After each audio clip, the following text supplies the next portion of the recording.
আসসালামু আলাইকুম। কৃষি চাষবাস চ্যানেলের পক্ষ থেকে সবাইকে আন্তরিক শুভেচ্ছা অভিনন্দন। আশা করছি আল্লাহর অশেষ রহমতে সকলেই ভালো রয়েছেন। আলহামদুলিল্লাহ আমিও ভালো রয়েছি।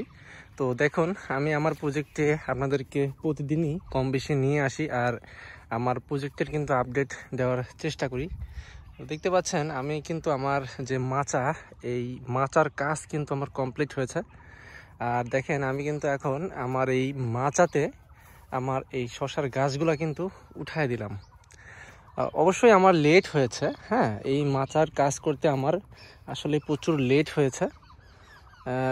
এই লেট হওয়ার কারণে কিন্তু গাছগুলো অনেক বড় হয়েছে।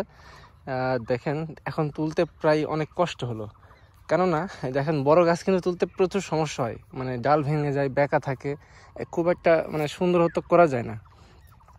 তো দেখতে পাচ্ছেন এটাই কিন্তু সেই আমার জমি, যে জমিতে আমি ছোটোকালে মিস্টার টপ এবং ইমিটাফ এবং সাথে একটি ছত্রাকনাশক দিয়েছিলাম 80 WPর, সেটা ইন্তেফার, আমার সঠিক মনে নাই ওটা কি আসলে, যেহেতু ওটা লাউ গাছের জন্য আনছিলাম, মানে ওটা আমি কোনোদিন ইউজ করি নাই।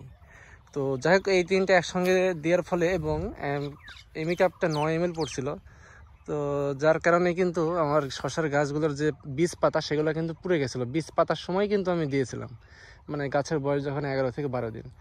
তো দেখেন তারপরে পরবর্তীতে কিন্তু আমার গাছ বাড়তেছিল না। আজকে গাছের বয়স প্রায় 55 দিনের কাছাকাছি। এই 55 দিনে আমার গাছের গ্রোথ কিন্তু ছিল না। তো আমি মূলত 2বার পিজিআর ব্যবহার করলাম, হিউমিনাল গোল্ড 2বার পিজিআর ব্যবহার করেছি এবং এখানে বেশ কয়েকটি বিষ ব্যবহার করেছি, সবিক্রম ব্যবহার করেছি, গ্ল্যাডিয়ার স্টেন ব্যবহার করেছি এবং উলালাও ব্যবহার করেছি। সর্বশেষ আমি এখানে ব্যবহার করেছি সেটি হলো জৈব, ঠিক আছে, ট্র্যাপ ফ্ল্যাশ, ঠিক আছে, মানে ট্রিগার 2, ট্র্যাপ আর ট্রিগার 2 ব্যবহার করেছি। এই দুটোর কাজ হচ্ছে, ফ্ল্যাশ ট্র্যাপের কাজ হচ্ছে আপনারা জানেন যে ট্র্যাপ দিয়ে সাদামাছি, থ্রিপস এগুলো কন্ট্রোল হয়। আর ট্রিগার 2 এর কাজ হচ্ছে ওটা গাছকে আর কি কোঁকড়ানো দূর করে, প্লাস গাছের সিলেকশন প্রক্রিয়া বা গাছের ভেতর পর্যন্ত ওষুধগুলোকে পৌঁছাইতে সাহায্য করে এবং গাছ খুব সুন্দরভাবেই কিন্তু এগুলো নিতে পারে ওষুধগুলো। বিভিন্ন কাজ রয়েছে ট্রিগার 2 এর। তো মূলত আমার এই জমিতে এখন আপনারা কিন্তু কন্ডিশন দেখতেই পাচ্ছেন, মাশাআল্লাহ গাছের চেহারা কিন্তু এখন অনেকটু ভালো হয়েছে। তো আপনারা কিন্তু এই মোটামুটি আমার জমির এই কন্ডিশন দেখে বুঝতেই পারছেন, গাছ কিন্তু প্রত্যেকটি সবুজ রয়েছে।